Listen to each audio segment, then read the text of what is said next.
it's me, it's Grudso Monkey. How are you? How are you doing? I'm back with another video for Letters Around the World, and today it's the turn of the letter P. As promised, we're going somewhere a little more unusual this time, all the way down in Antarctica. It is Pete-i-Oi, or in English, Peter the First Island.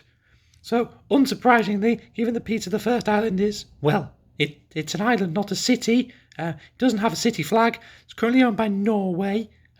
More on that in a moment, but I decided that instead of just using the Norwegian flag, I would use the flag to show you where the island actually is. So, first of all, let's zoom in on the flag. Zoom, zoom, zoom. Zoom in on the map. Zoom in on the flag. Here it is. This is a map of Antarctica, and on the left, you will see a very, very tiny blip. I don't know if we can zoom in that hard. Zooms even further. Super zoom. So down on the left side there is a tiny circle with a little blip of an island in there. I'll then put an extra bit of magnification on it for you. This is, that's Peter the First Island, that is basically, yeah.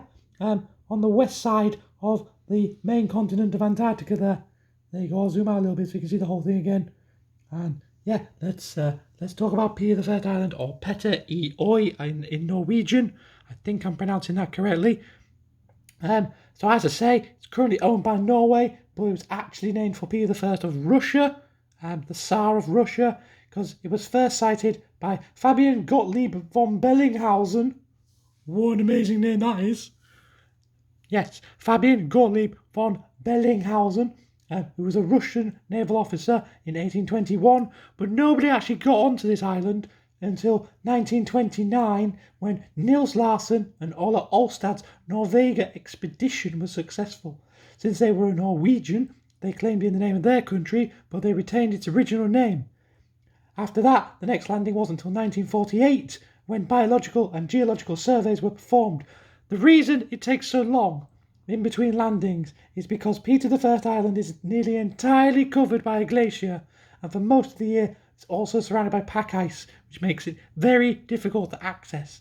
It has a 14-metre high ice front with vertical cliffs and long stretches of ice caps backed by rocky outcrops. Landing is only possible on 3 different points of the island because of this, and only during the small window of opportunity when that pack ice is easier to traverse. This difficult terrain also means there isn't a lot of animals there either, although there have been some seabirds spotted and occasionally also some seals. Because of the island's location, as in it's further south than 60 degrees south, wherever that means, Peter the First Island is subject to something called the Antarctic Treaty, which means anyone can access the island for free, but only if they're performing scientific research, and it can only be done for peaceful purposes, so you can't build weapons and things like that on it, or use it for strategic purposes in the war. That isn't happening, but you might be dosing a war. Since 1995, Norwegian law has also stated that anyone who plans activities on Peter the First Island must first report to the Norwegian Polar Institute. And now, you might wonder why anyone would want to visit such a place anyway. Why? Why would you want to visit this place? It's completely rubbish and in the middle of nowhere, but that's exactly the point. If you want to go there, then you have to go through the Norwegian Polar Institute and say, oh, we want to come and visit, please. Can we do that thing, please? And then the Polar Institute will be like, yeah, okay, then as long as you behave yourselves. There have been 3 amateur expeditions by DX radio operators called DXpeditions.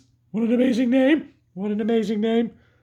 And also some sporadic landings by tourists.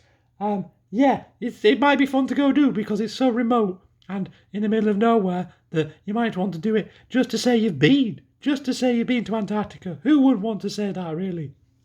Not me. I get very chilly.